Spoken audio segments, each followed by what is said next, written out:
Welcome back to This Film Not Rated, a branch of the Music City Drive-In Podcast Network, where we try to not rate movies. The world seems to think that there's an objective truth to a movie. Or Twitter does. So we're on a quest through a gauntlet to find it. Join us as we try to make it through 15 questions. If you make it, you get a special prop from the movie of your choice, or the movie that you went through the gauntlet with, which is the actual thing, within reason, and a framed certificate signed by yours truly, both of us, certifying that you are someone who is objective about film. Yeah, imagine something along the lines of, yes, this person legitimately can be objectively truthful about this movie. No, for real. I know they're a huge fan of it, but seriously listen to them for real. And then, like, our names. Now, if we can't make it, we drop the questions completely and just do a straight ramble talk on the film in question. But today, Eric is going through the gauntlet. And what movie are you talking about today? We're talking about Barbarian. And Airbnb got double booked. Georgina Campbell plays Tess. And Bill Skarsgård plays Keith. And both of them have a very tense night. Then they find out something in the basement that has to do with Justin Long playing AJ the actor. Mm-hmm. And the rest you can find out by watching it. Now, we do talk full spoilers, but that's all you need to know going into the gauntlet.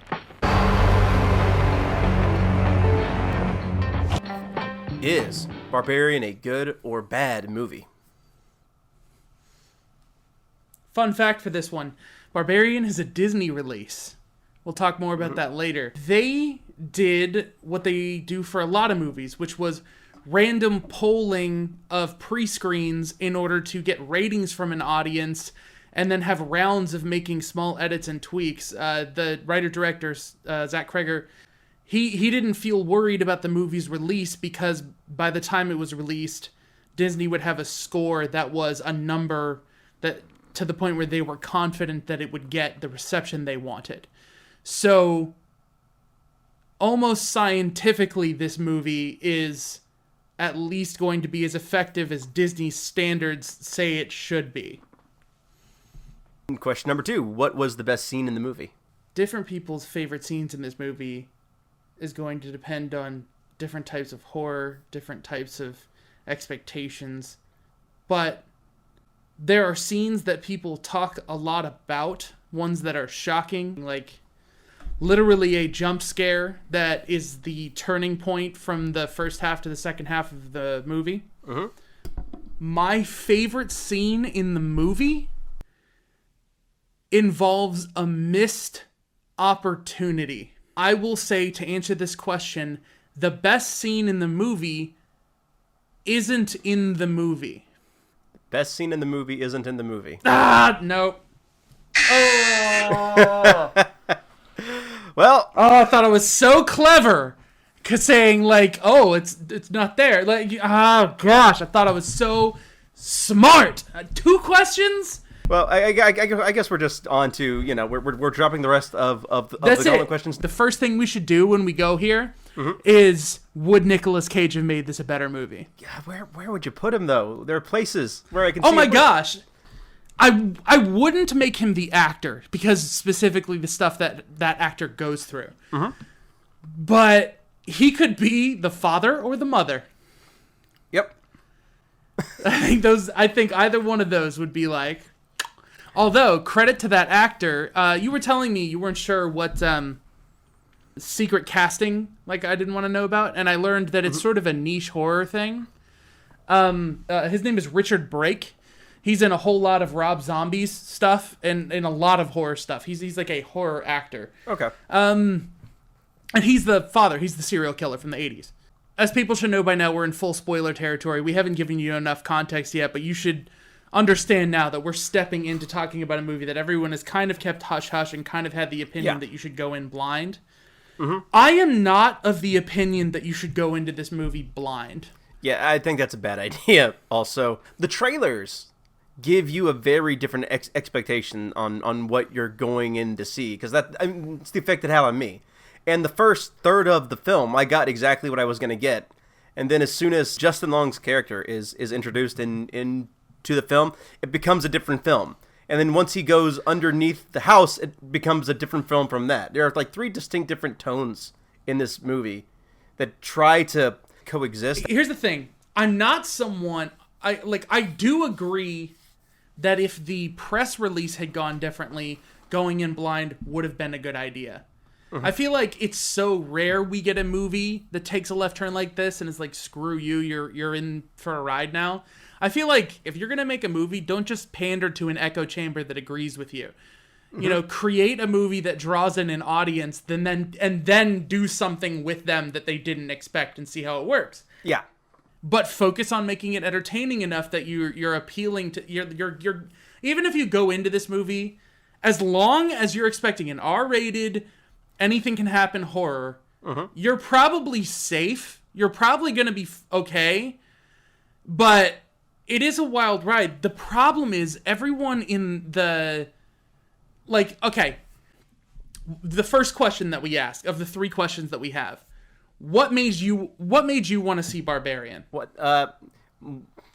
The trailer is what hooked me, and it was long before I knew that Zach Cregger was the director. Once I found out that he was the director, it made me more inclined to want to go see it because I'm familiar with his past work. The idea that went through my mind was, it's kind of like with Jordan Peele, a guy who did a lot of skit comedy on TV for a while and is now transitioning into horror. I wonder what he's going to do with it, because the horror genre has so many avenues that you can go down that it's hard to tell what someone's going to do with it at any given point.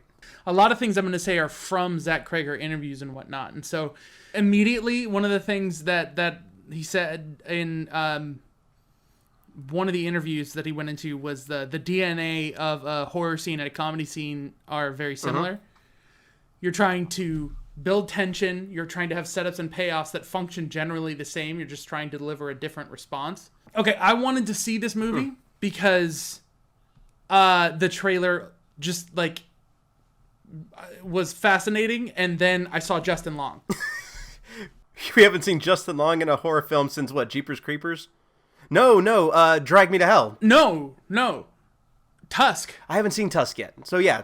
Tusk, Drag Me to Hell, Jeepers Creepers. Justin Long is all over horror. It's weird. He's almost more horror than Bill Skarsgård, even though Bill Skarsgård's been in Pennywise. He's been in Villains. Yeah. Yes. Yeah. Fantastic. Yeah. And he's and the whole series of Hemlock Grove. So, fun fact, they got Bill Skarsgård because Bill Skarsgård just likes the script. He was the first person they went to go look at it, and he liked it. He's not even a huge horror guy, apparently. This is all from Zach Cregger in interviews. I never paid attention to the other credits. I just saw what the movie was building in the trailer, and then they showed Justin Long's face for a split second, and I was like, he's not a cameo actor. Nope. There's something bigger here. And that was so appealing that I was like, I'm going to be going to see this movie. Then I found out that this is the movie Zach went to go make. So a lot of people who are discovering and already know him or whatever, they know that the Whitest Kids You Know kind of came back and they're all kind of cringing at themselves and laughing at themselves and trying to develop a new movie, Mars. Yeah. One of the streams they were doing for this is called Newsboys, and it was just these two, Trevor and Zach. And at one point, Zach had to take a break, at which point it became the flagship because Trevor Moore is hilarious and a genius, and it really sucks that he's passed away. Rest in peace. Yeah. All that was Barbarian, that he was gone for. That's the other part of the reason I was like, holy crap. That's the movie he went to go make. I was going to end up watching this even if it was the worst thing that ever happened. You know, like Missed March. No, I'm kidding. Missed March has its moments. But watching everything leading up to it, watching everybody talk about the movie, created a narrative to me that when you go into this movie, you're going to see what the movie's selling you, and then you're going to see something wholly unoriginal, wholly completely original, that is unlike anything you've ever seen before. And that's the problem to me. I think you should know before you go see this movie that the second movie is a movie you've seen before. Yes. They just do surprising things with your expectations in it, and it's very satisfying. Yeah. We just watched The Fog together this weekend. We were talking about how in John Carpenter's original The Fog, the weatherman who's hitting on the radio host. The radio host who sits in the lighthouse is pretty much Justin Long's character. Yeah, he is. He's what you'd expect. And like a dumb person in a horror movie to hear a door open and go, it's probably the wind, or go check it out. So what they did is literally start, and I adore this about the movie. This movie literally opens with, it was a dark and stormy night. It does. It's just dark and raining. And she pulls up and the story unfolds from there. And I think that's beautiful. There's something like fantasy quintessential, or yes, almost like a storybook. Mm-hmm. Yeah. This is like just a fucked up storybook. old gothic tales. I like Frankenstein or Dracula. The one thing in the script that did not make it into the final thing is the ending was supposed to take place on top of a church instead of in a water tower. So just picture the homeless man taking refuge in a church, leading to them running up like the stairs, and how everything would feel gothic like that, and like a monster showdown and like all that kind of stuff. Yeah, you can see it. And it's funny because there's, again, that Justin Long connection when they tried to revive gothic horror in a way with Jeepers Creepers. Mm-hmm. And like, there's so much about this movie that works that I'm not even sure was intentional. Especially since that's not actually in the movie, because then they just go to the water tower. Long story short, here's how the movie was made. Zach Krager, writing a scene for fun. He's hosted an Airbnb before. He's dealt with a couple of things, and he sort of came upon a revelation. Men occupy a different psychological landscape than women.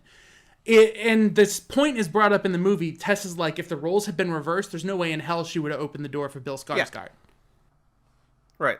There's just sort of a lot in this movie that's a given, and so there are some things left unsaid that I think I agree don't need to be said, but then there's some things that I wish they would say, but I'm not in that part yet. Point is, he wrote the scene. He wrote the sequence of her getting into the Airbnb and meeting him. And here's the kicker. Here's the key. Based on his account, he didn't know what was in the basement either. He quotes Stephen King.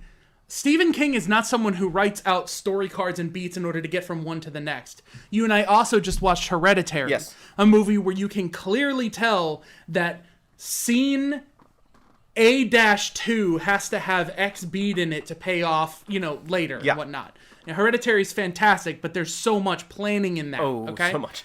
But that's not how Stephen King tends to write. He describes writing more like in a metaphor of archaeology. You're digging, and you're digging up bone after bone after bone, and you don't know what the dinosaur is going to be or what the creature is going to be until you have all of the pieces. Yeah.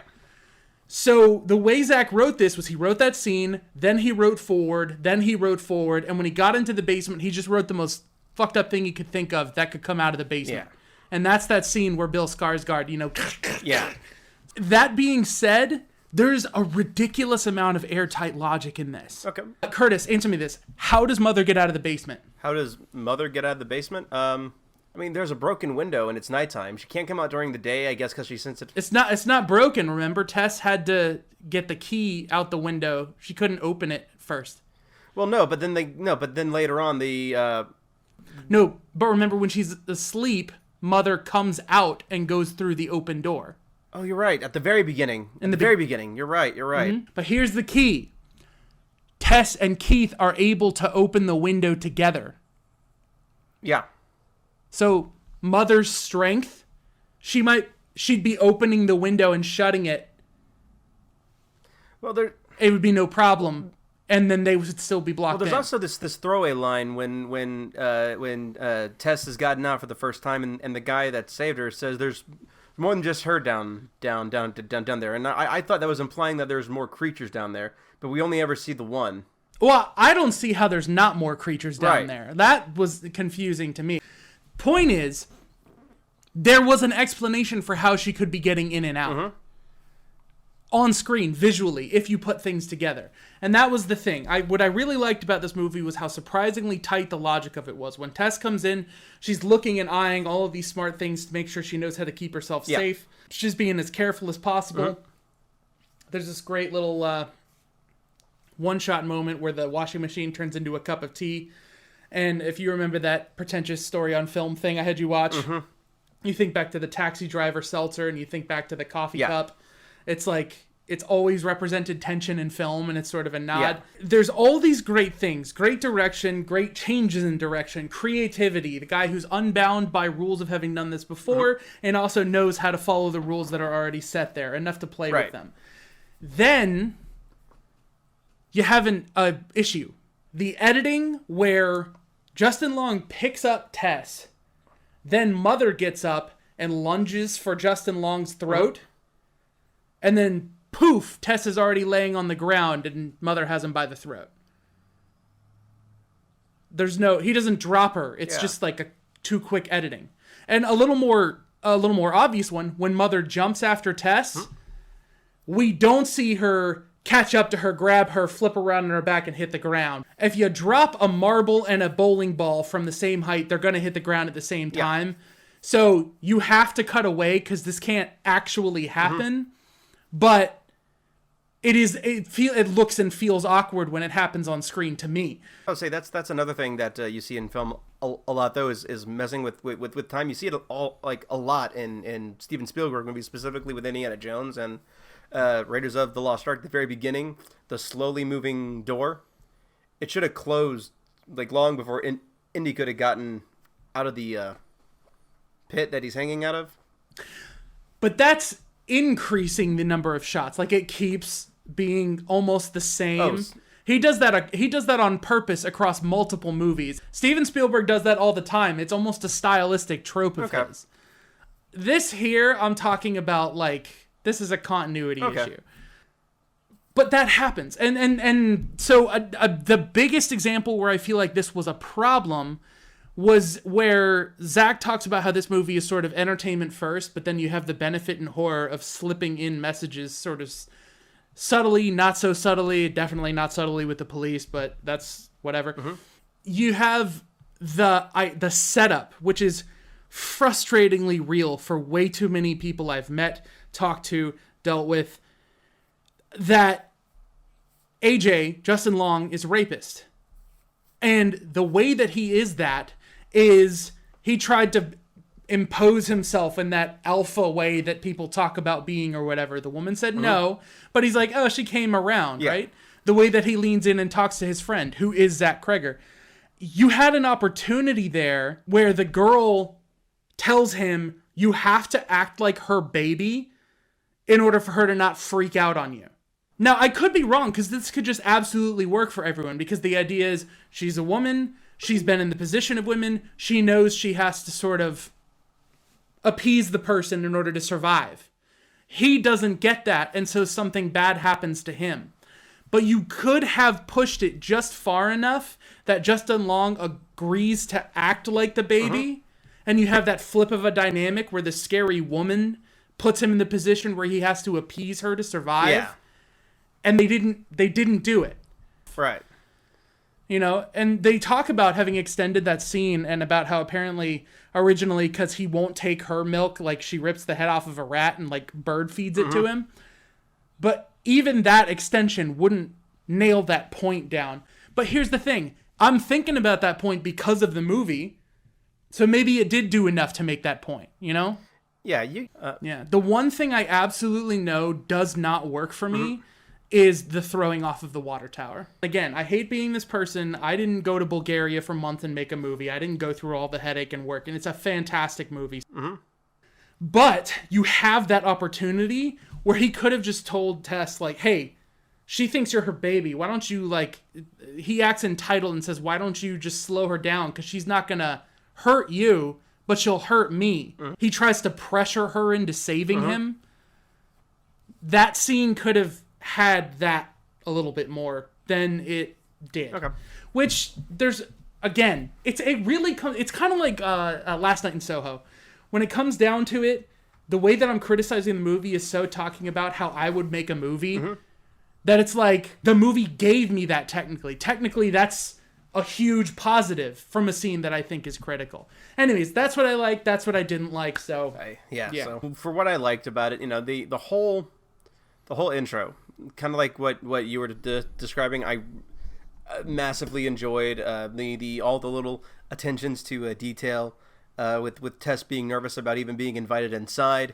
Whenever she goes anywhere, Zach Kreger made a point to show that she was locking the doors behind her. She was she didn't feel like she was in a safe place. Like, very meticulous.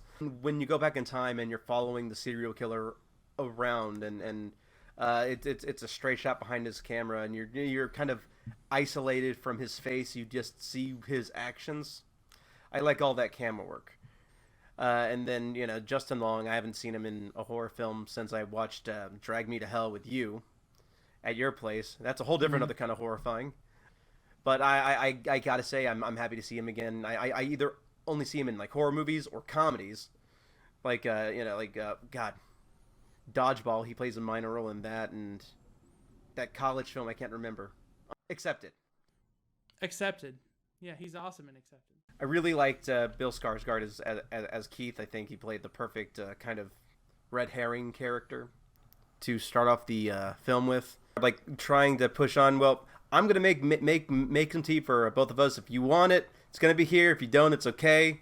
Well, I'm just going to make some anyway. He's still imposing that, and she's just flat out refusing. It's not until a certain point, and I don't know what I don't know what the switch moment was, or I just can't remember, but at some point she lets her guard down and she starts drinking wine with them. And at that point, you are pretty much sure that Bill Skarsgård playing Keith is a pretty safe and just okay person. He's not trying to do anything that she doesn't want. He's just trying to be polite. And I'm so excited for a rewatch. I'm so glad I get to love Keith. Yeah. Anyways, and this almost kind of leads into I don't think it's intentional, but because of where Zach Kreger has lived his entire life, I think I think this movie comes off more political than he intended it to be. That's so, like, the police officers is one example. The police officers, right? is a one where they literally do nothing, right? Yeah. They're like, you could have written something along the lines of, one officer is like it's. There are too many threads here with the extra characters to where some things don't track for that moment. Technically, her potential future employer, knows what neighborhood she's staying in. If she didn't hear from her for weeks to respond to a job interview, and she knew she was in this sketchy place that she was recommending she gets out of, it's sort of the same problem I have with Bodies. If you try and make a point by reflecting off of the most exaggerated version of events, then you give the audience the opportunity to go, good thing that doesn't apply to me. Yeah. And then it's not as impactful. So I think you have that issue with the police, and I think you have that issue with Justin Long's character, that he's so, like, entitled that I know it's a real thing in the world. We keep seeing these actors being the ones who are in this kind of trouble. But it's really just like any college campus, you can get 1,000 of these, or anywhere, really. Yeah, I mean, it's every single death in this movie is caused by a guy not listening to the woman.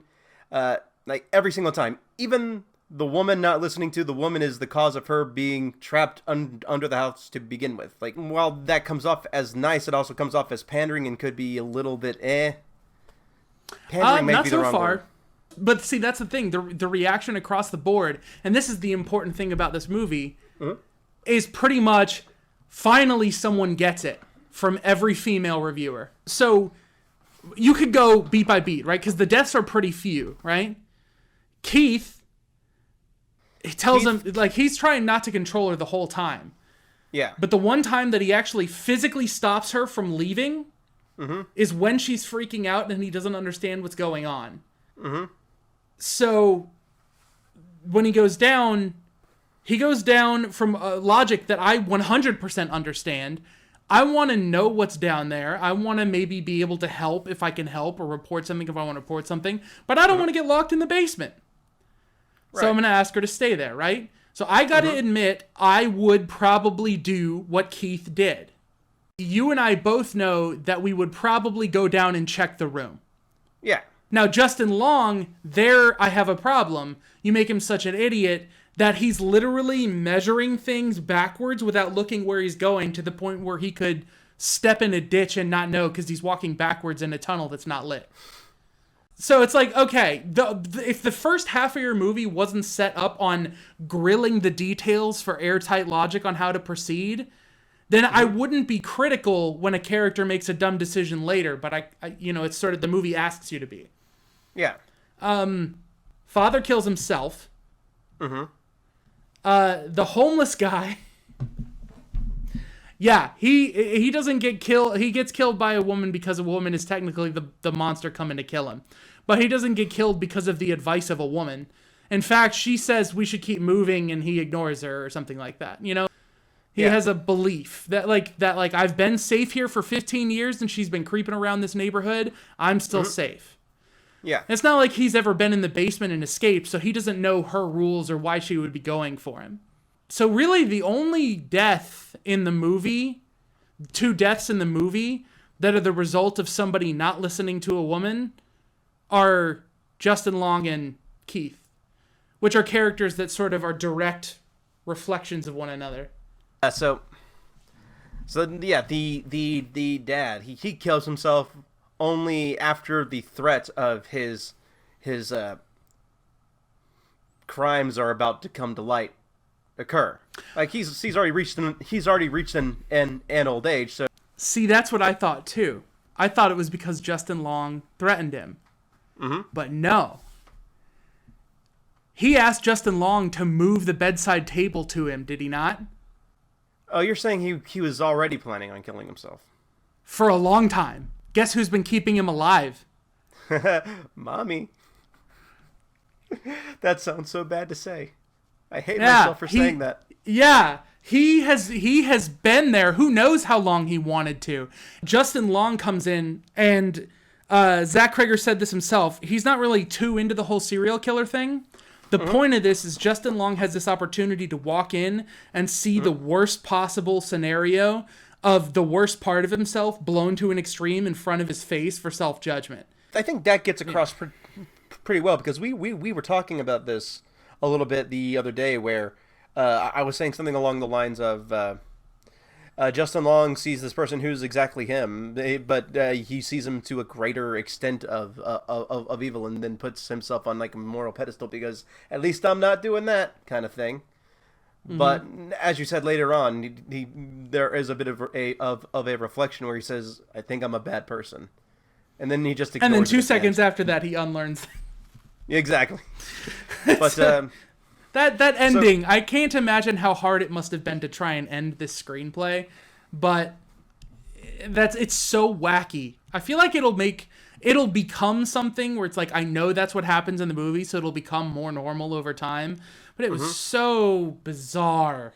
Fun fact, Justin Long ad-libbed when he's rambling on trying to excuse his behavior, and he says, "I think you slipped a little." That was an ad-lib. Whoa. And it's like, it's all just a little too... It's a little bit too close to home, yeah. What would make you go back and watch this again? Keith. I want to rewatch this because I want to see it more cohesive.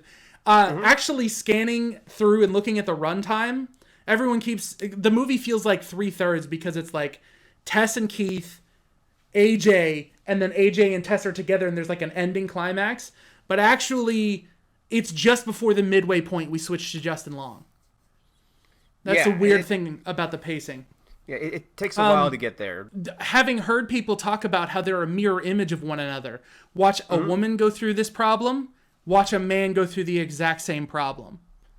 And just seeing them paired off of one another and the choices that he makes.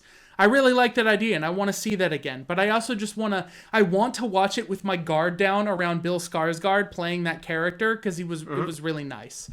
So yeah, I mean, I want to watch it again because I just want to know if I actually like this movie or not. I'm still in that weird phase where I was so caught off guard by everything after Justin Long enters the scene. There are moments in this movie that that based on what I know about myself, I should be laughing at, like that cage scene when Justin Long and Tess are caged, and the mother's trying to force feed the bottle to him, and there are like these little strands of hair coming off of the bottle, and it's gross and grotesque, but the way that the hand is shaking, it's comical to a certain extent, and I should be laughing at that, but I didn't.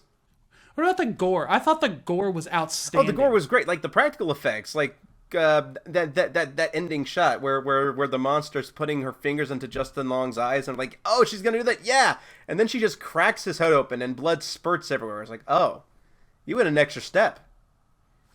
I appreciate that. I appreciate it.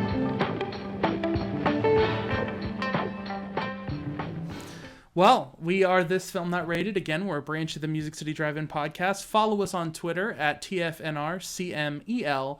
And you can follow me. My name's Eric. I'm at High Contrast FLM. And I am Curtis. You can follow me on Twitter at 90sgamer407 and on Twitch at Merrick_tainment, where I stream video games. Thank you guys for watching. Don't go into the basement. Or do, provided you're a woman and you have the skill set to survive. Just don't drink the bottle.